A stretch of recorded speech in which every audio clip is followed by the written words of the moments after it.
Olá, amigo mecânico, amiga mecânica. Neste raio-x nós vamos conhecer mais sobre o GWM Haval H6 PHEV 19.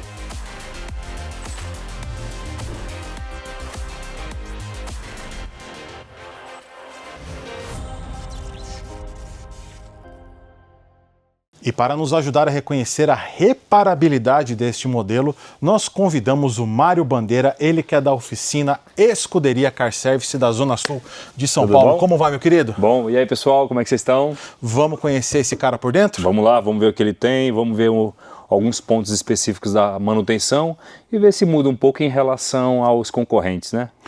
Você já conhece carro híbrido de perto? Sabe o que tem aqui embaixo do capô? Você vai ver agora.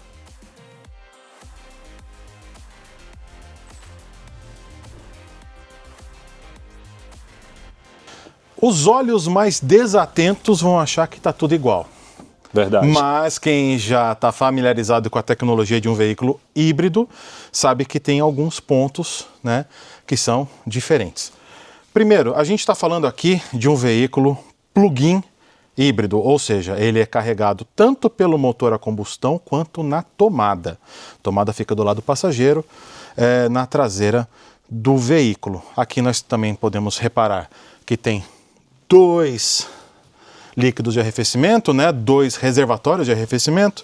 Nós temos aqui os cabos laranja que caracterizam o circuito de alta tensão, e aí nós já conseguimos ver que esse veículo tem uma tecnologia diferente para o mecânico que nunca mexeu num veículo híbrido.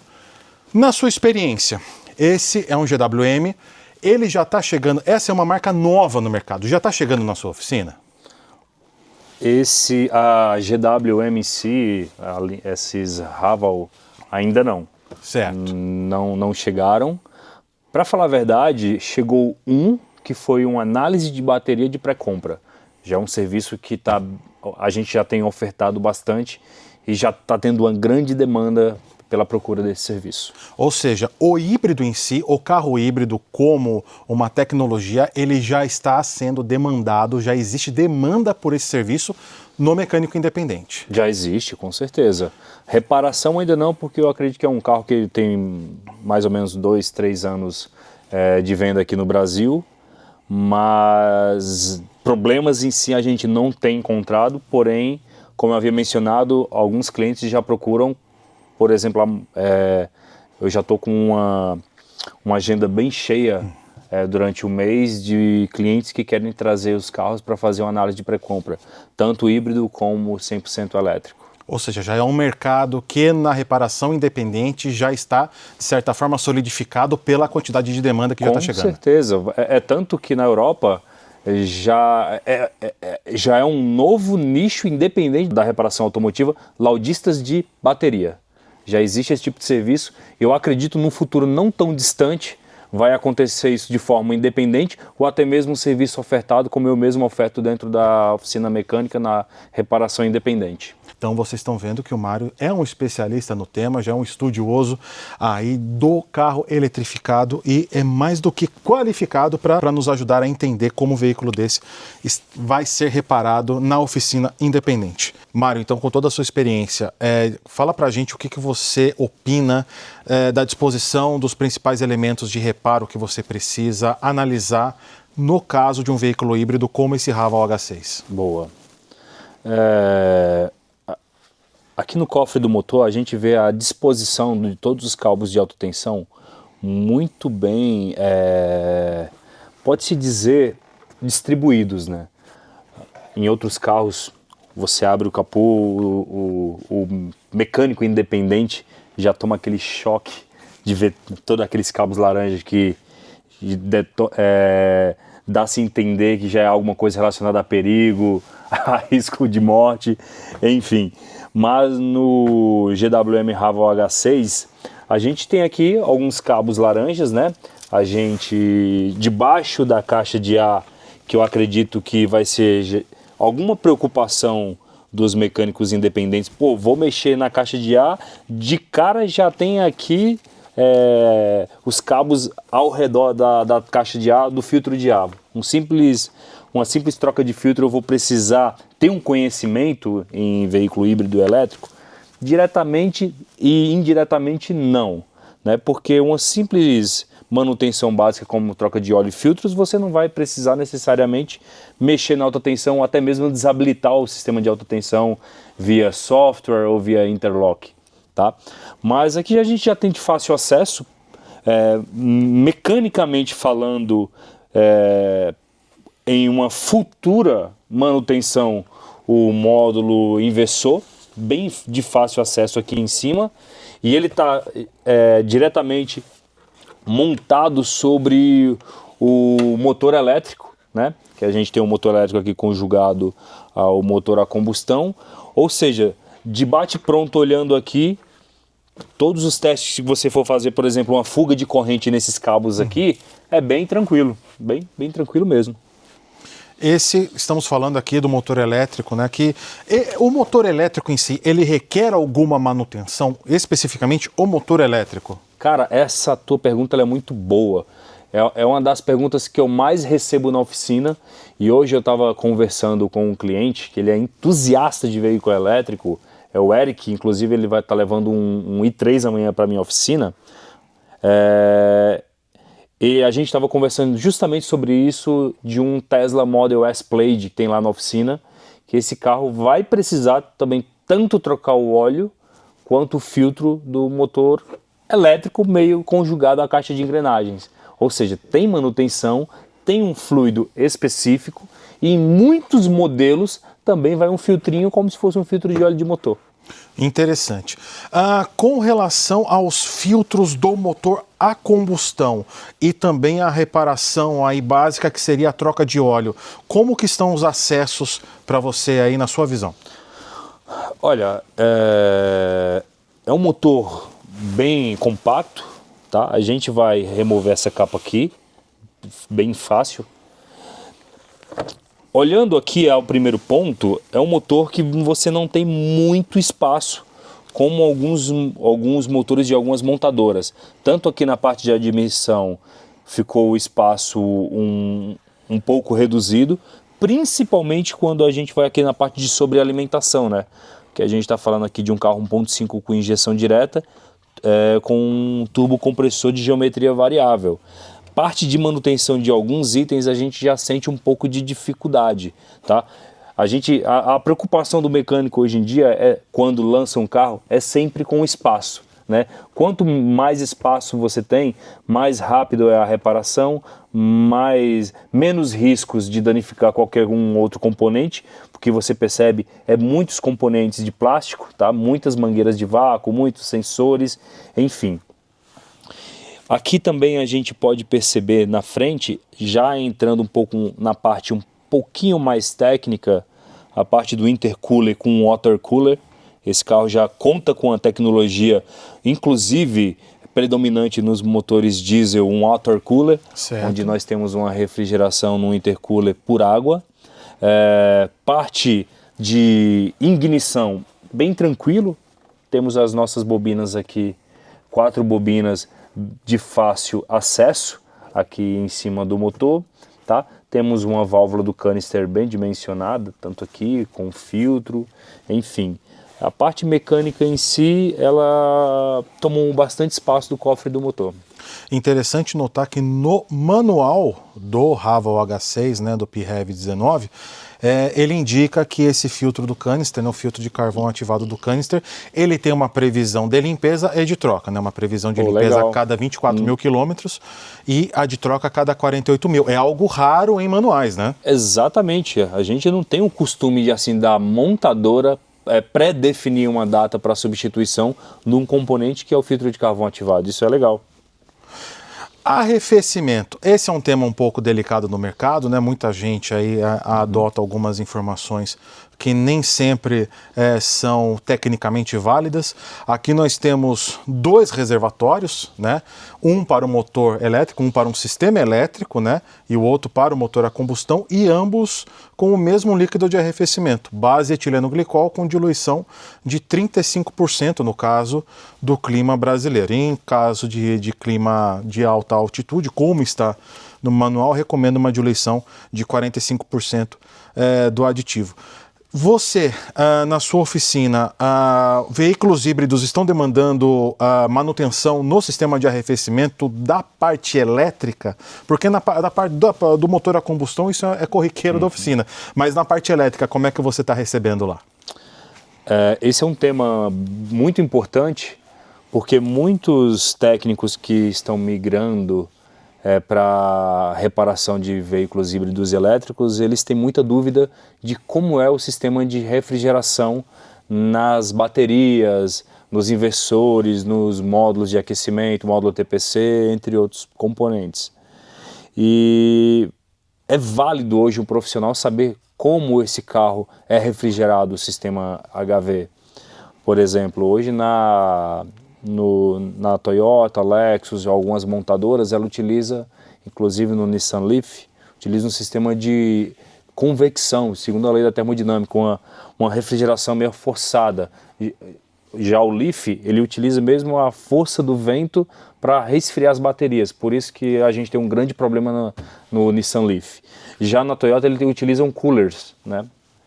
Mas alguns carros, como é o caso desse H6, ele utiliza o líquido de arrefecimento e a gente já tem alguns problemas no dia a dia da oficina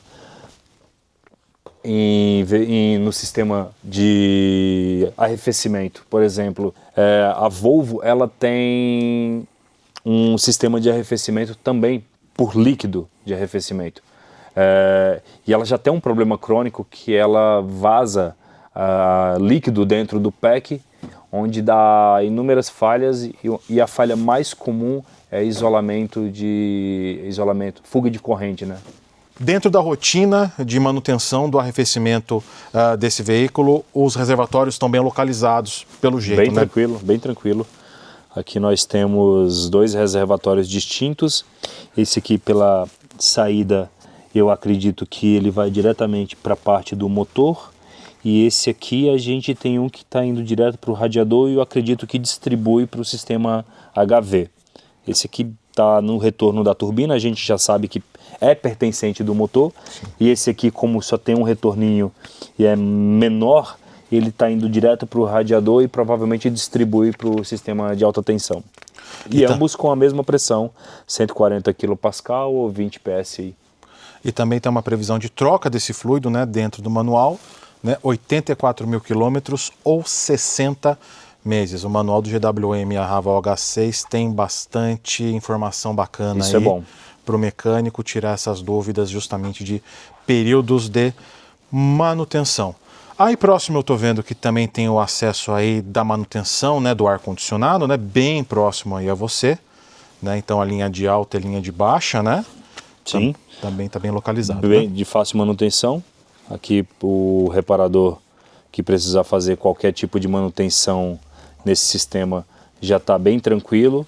Aqui nós já temos também a etiqueta, né, indicando que é um gás 134A e aproximadamente 1,1 kg, mais ou menos 20 gramas de tolerância. Bastante gás. Não são todos os veículos eletrificados que utilizam esse gás, correto? Não mesmo. Isso é outro dos pontos onde gera muita dúvida na reparação automotiva voltada a veículos híbridos e elétricos, porque muitos carros, até mesmo carros elétricos mais antigos, já utilizam a nova tecnologia de gás, que é o R1234YF, né? Por exemplo, o Nissan Leaf, ele utiliza essa tecnologia de gás, né? Que é um gás bem mais caro, muito mais caro, em comparação ao antigo 134A. E fica aquela, né? A gente tem aqui um carro com uma tecnologia embargada gigantesca, recente, diga-se de passagem, 2026, mas utilizando um gás ainda 134A. E qual a razão dessa troca em alguns veículos desse gás? Por que ele é tão mais caro? Qual que é a propriedade que ele adiciona ao veículo ou qual problema ele resolve? Olha, fala-se que é um gás que é menos nocivo à camada de ozônio. Ele também tem algumas propriedades onde ele diminui um pouco o calor e o desgaste interno do compressor. Basicamente é isso. e o valor que é bem acima em relação ao 134A. A gente fala aí de uma botija de 13 quilos, aproximadamente 950 mil reais, enquanto um Y, um 234 YF na casa de uns 4.500. Ou seja, tanto a reparação pro consumidor final é mais cara, como para o mecânico investir também é mais caro. Né? Bem mais caro, bem mais caro. As conexões aqui já mudam, não são aquelas conexões convencionais. Recomenda-se fazer tudo através de recicladora. Enfim, requer bastante investimento e conhecimento. E se o técnico não tiver um conhecimento, pode vir a ter um prejuízo maior, né? E sem falar que já muda também a questão do compressor, né? A gente já tem compressores que funcionam em alta tensão. Perfeitamente. No caso da vareta de óleo, ela fica bem no meio do coletor de admissão, né? Um local um pouco diferente, né? Embaixo da tampa, né? Existe uma tampa que é acústica em cima do motor e a vareta fica por baixo. Nesse caso, a gente removemos a nossa tampa acústica, ela está aqui. E o que é engraçado, galera, se a gente colocar a nossa tampa, ela some com a nossa vareta. Aí o que você tem que fazer? Você tem que remover essa trava, tirar esse acabamento para ter acesso a teu nível. Isso aqui eu acho que dificulta um pouco por conta de, por exemplo, alguém que não tem por exemplo, uma espátula. Aqui o recomendado mesmo é você ter uma espátula aqui para você tentar tirar essa trava, senão você vai ter um pouco de dificuldade. E quem precisa viajar e conferir o óleo? Exato. Vai ser obrigado a levar na GWM ou na oficina para conferir um óleo. Eu achei isso aqui um pouco ilógico. Porque é um tipo de verificação que é recomendado o próprio usuário, o próprio proprietário do veículo fazer, né? Sim, com por certeza. Segurança quando ele tiver alguma dúvida, né? Aqui nós temos também de fácil acesso para manutenção, que já trazendo um pouco dos problemas relacionados a combustível, pode ser uma futura manutenção já prevista, a bomba de alta, né? Ela está bem localizada aqui, tá? Temos a nossa bomba de alta, aqui temos as tomadas de alta pressão, tomada de baixa pressão, tá? E outro ponto curioso, já pegando o gancho do acabamento da nossa tampa de óleo, nosso acabamento aqui, nessa tampa chamada tampa acústica, o reservatório do fluido de freio, que ela também tem uma capa de acabamento aqui, ó. Não tão de fácil acesso, caso você não tenha uma certa experiência, você pode quebrar ela. É como se fosse uma tampa mais relacionada a acabamento, mas a mesma situação, se o condutor precisar conferir um item básico de segurança, que é o fluido de freio, ele vai precisar desmontar um componente para estar fazendo essa verificação. Muito comum nas Land Rovers que tem esse tipo de sistema aqui. Tem que tomar cuidado e tem uma troca preventiva prevista em manual, 48 mil quilômetros ou 36 meses. Então é um plástico que será removido e colocado algumas vezes, e o mecânico já cansou de ter preocupação com essas travinhas plásticas desse tipo aqui, que sempre quando instalam dão uma dorzinha de cabeça complicada. É um custo a mais aí que não estava previsto no orçamento inicial. Com certeza. Bom, aqui sob o capô eu acho que nós já comentamos tudo aquilo que seria relevante, e por baixo do carro acredito que a gente vai encontrar muito mais coisa legal. Vamos levantar no elevador? Vamos lá? Vamos lá.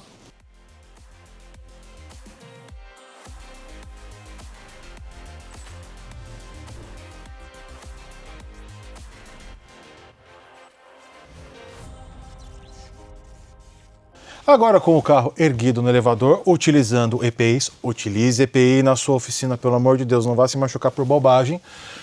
Vamos dar uma analisada como é um carro eletrificado, como é um carro híbrido por baixo, né? E nós estamos aqui mais uma vez com o GWM Haval H6 PHEV 19, versão a gasolina e plug-in. Obviamente que a gente vai chegar na bateria, mas vamos falar da manutenção básica aqui. Na sua opinião, como é o acesso aqui para o filtro de óleo e para a manutenção de filtros, freios aqui por baixo? Bom, aqui a gente tem um protetor aqui de cárter, né, de plástico. A gente não tem muito acesso aos itens aqui como nós gostaríamos para mostrar para vocês, mas de cara temos um filtro de óleo, algo normal e convencional que vai aparecer na oficina de vocês, bem fácil acesso, tá? O nosso filtrinho de óleo. O bojão de escoamento também fácil acesso, tá, pessoal? A GWM faz a recomendação de substituir a arruela de vedação a cada substituição, a cada troca de óleo. Outro ponto aqui, bem do ladinho, está o nosso coxim inferior do câmbio, o famoso raquete, bem tranquilo de substituir, tá?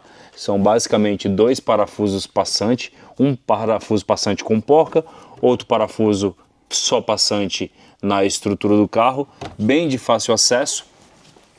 E esse aqui é exclusivamente para motor. O câmbio, temos outro raquete também, tá? Ou seja, a gente agora, em vez de ter um coxim inferior, que é o que a gente é acostumado a encontrar, temos 2 coxins inferior, um mais para o motor e um coxim inferior mais para o câmbio, contando que aqui a gente já soma 4 coxins, um superior motor, um superior câmbio e 2 inferiores. Na parte de baixo, olhando um pouquinho para cá, temos já uma mangueira de arrefecimento, tá? Essa aqui a gente tem que tomar um certo cuidado com essa mangueira.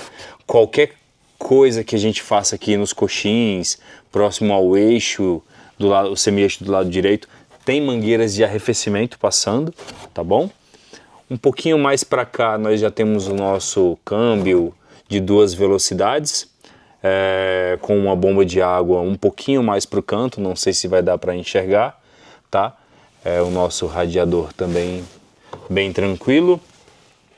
Agora a gente vai vir um pouquinho mais para o lado da roda, falar um pouquinho da parte undercar, tá? Esse carro aqui, ele conta com a suspensão independente na dianteira, aquela suspensão já conhecida, sistema McPherson, tá? Uma bandeja triangular, amortecedores com molas helicoidais, bieleta com barra estabilizadora, tá? Bem tranquilo. Me chama muita atenção a parte estrutural desse carro, tanto manga de eixo com alumínio aliviado, com também terminais de direção em alumínio, tá? Bem comum nos carros mais esportivos. Parte estrutural da suspensão me chama a atenção, tudo muito bem dimensionado, parte de bandeja muito dimensionada. Entrando para a parte de freios, temos uma pinça de pinos flutuantes, dessa vez com pistões duplos, tá? Uma pinça de pistão duplo, bem conhecido também em alguns carros esportivos, ou seja, me impressiona o nível de qualidade, tanto da parte estrutural quanto da parte de acabamento de todos os componentes de suspensão na parte undercar. Você citou sobre ser uma estrutura que se assemelha a carros esportivos. Nós não podemos esquecer que esse trem de força, ele combinadamente ele gera 325 cavalos e 55 kg de torque, ou seja, é um veículo que tem força pra caramba. E nós temos um sistema de freio que, pelo jeito, está bem dimensionado, totalmente condizente com essa força que ele pode gerar, né? Com certeza. Indo um pouco para o meio do carro, a gente já se depara com o nosso pack, né? Temos um pack aqui relativamente grande, por se tratar de uma bateria só de 315 volts e 61 ampere, mas é uma bateria bem dimensionada, tá? Essa bateria eu quero frisar para vocês um ponto aqui. O que é legal, isso aqui é muito importante, tá? Isso aqui é o nosso datasheet, tá? Ela está bem de fácil acesso, o nosso datasheet. Fala que é uma bateria de 61 amperes, 313 volts, 19,9 kWh. E até o peso ele nos dá para caso a gente precise içar ela via plataforma, de 181 quilos. Vou mostrar algo para vocês interessante. A gente no começo da matéria havia mencionado também sobre os tipos de sistema de arrefecimento, mas na parte de refrigeração do sistema HV. Nesse caso específico, para a parte do pack de baterias, ele utiliza um sistema de gás refrigerante 134A, o mesmo gás refrigerante que utiliza para resfriar o habitáculo do carro, né? Que para deixar a parte do carro inferior fria. Aqui nós temos a entrada, tá? De entrada e retorno baixa e alta do sistema de refrigeração do pack de bateria. Temos aqui a tomada de alta tensão entrando, né?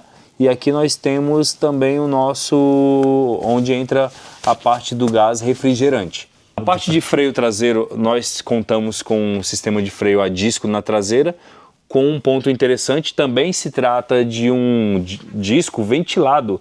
Não é muito comum em alguns carros. Se nós pegarmos o SW4, que é uma SUV de grande porte, ele conta com um disco sólido. E aqui nós já temos um disco ventilado, logicamente melhorando ainda mais o rendimento e a performance da parte de frenagem na traseira, sem falar que também temos a questão do freio de estacionamento eletrônico. Bem bacana, tá? Temos um freio aqui de pistão único. Parte de exaustão aqui temos um silencioso, né? Um abafador, um silencioso, como vocês queiram dizer, bem dimensionado. Dá para ver de altíssima qualidade, tanto a parte das soldas, o acabamento da peça em si. Na parte de suspensão traseira, se trata de uma suspensão independente, tipo multilink, tá? Com bandejas, braços transversais, braços oscilantes. E o que chama a atenção é a questão do amortecedor, da facilidade. Um lado um pouco mais fácil, o outro não tanto, tá? Aqui nós temos aquele parafuso que pega diretamente na manga de eixo, também em alumínio aliviado, como a manga dianteira. Aqui já não temos tanto acesso aos parafusos, né, que fixa o amortecedor à longarina do carro, porém desse outro lado é bem mais fácil. Já temos os parafusos ali onde o reparador já consegue fazer uma manutenção na troca de amortecedor batente de forma mais tranquila. Estamos falando de um carro híbrido plug-in, né? Como comentamos, existe o acesso para as tomadas de carregamento externo neste híbrido. Mário, clientes de carro híbrido na sua oficina, basicamente os problemas que chegam até você são aí de capacidade da bateria, que nem você tinha comentado. O que você recomenda para os seus clientes em questão, em medida de boas práticas para o uso tanto do modo elétrico quanto para o carregamento da bateria? Bom, um ponto importante, tá até em norma, né? Hoje a gente tem a NBR, a ABNT, que ela recomenda uma instalação feita por profissionais qualificados, né? Seguindo todo um procedimento. A instalação que você se refere seria do ponto de carregamento do wallbox na casa do cliente, certo? Exatamente. Certo. Né? A gente não tem como se certificar como foi feito o carregamento quando você vai carregar na estrada, no shopping, em alguns outros lugares. Uma dica é nunca deixar chegar a zero a capacidade de carga da bateria. Sempre ali está na casa dos 20%, carregar ela no máximo ali a 80%, 90% e manter sempre esse padrão para sempre manter o ciclo saudável. Neste carro nós temos duas opções de tomada, corrente alternada e corrente contínua. Existe alguma preferência entre as duas, falando aqui como um leigo que nunca teve um carro híbrido? Olha, na opinião, eu acho sempre mais saudável, por uma questão mais de temperatura, né? Se carregar na corrente alternada, né? Que é uma carga um pouco mais lenta, uma carga um pouco mais controlada, demora um pouco mais, mas eu acredito que você tem um controle de temperatura a um longo prazo melhor em relação à corrente contínua, né? Que é uma carga um pouco mais rápida, requer mais potência e, logicamente, na mesma proporção você eleva a temperatura do pack, do módulo de carregamento, enfim. Então, sempre que possível, alternada. Recomendo na alternada. Além disso que a gente comentou, agora você tem mais alguma dica, alguma observação que você acha interessante para a gente passar para quem está nos assistindo, com relação ao carregamento de um veículo híbrido ou até mesmo de elétrico?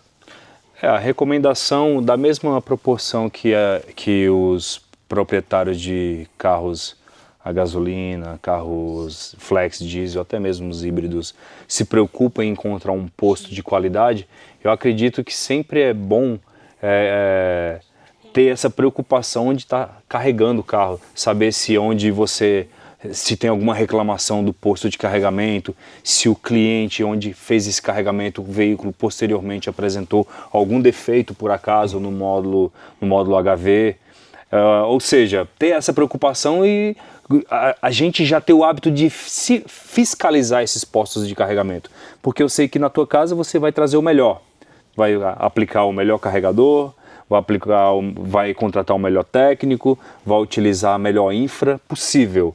Mas no shopping a gente não sabe como que vai estar essa infra, não sabe se teve algum carro defeituoso que gerou uma falha naquele carregador e que pode essa falha também passar para o carro. Entendeu? O veículo que carrega lá também pode passar uma falha para o carregador, então é isso? Se você tiver, por exemplo, uma fuga de isolamento ou algum curto, você pode também estar gerando uma falha no próprio carregador. Perfeitamente. Então, fica essa dica. Tanto quanto o dono de um veículo a combustão precisa tomar cuidado com o posto de gasolina, você, se for utilizar um veículo híbrido ou elétrico, precisa ter cuidado com o posto de abastecimento de carregamento de energia. Mário, concluindo a visualização, o raio-x do GWM Raval H6 PHEV 19. A gasolina, essa é a versão 26, é a versão a gasolina com tração dianteira.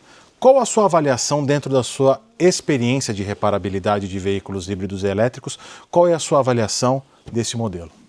A minha avaliação vai ser dividida em 3 pontos. Primeiro, a parte de manutenção preventiva e corretiva na parte do cofre do motor, eu senti falta de espaço, né? De uma manutenção de alguns itens um pouco mais crítico, claro que pode dar uma manutenção um tempo maior, como a parte de coletor, acesso a injetores de alta pressão, parte da turbina, até mesmo a parte do water cooler, eu achei muito pouco espaço para fazer a remoção do mesmo, enfim. Outro ponto é no quesito estrutural, na parte de construção do veículo propriamente dito. Na parte estrutural, pessoal, não tem o que falar. Eu me impressionei muito na parte de suspensão, parte de mangas de eixo, parte de semi-eixos, a parte estrutural em si, a estrutura de montagem de componentes como uma simples bandeja. Um terminal barra axial, muito bem estruturado, muito bem dimensionado, entendeu?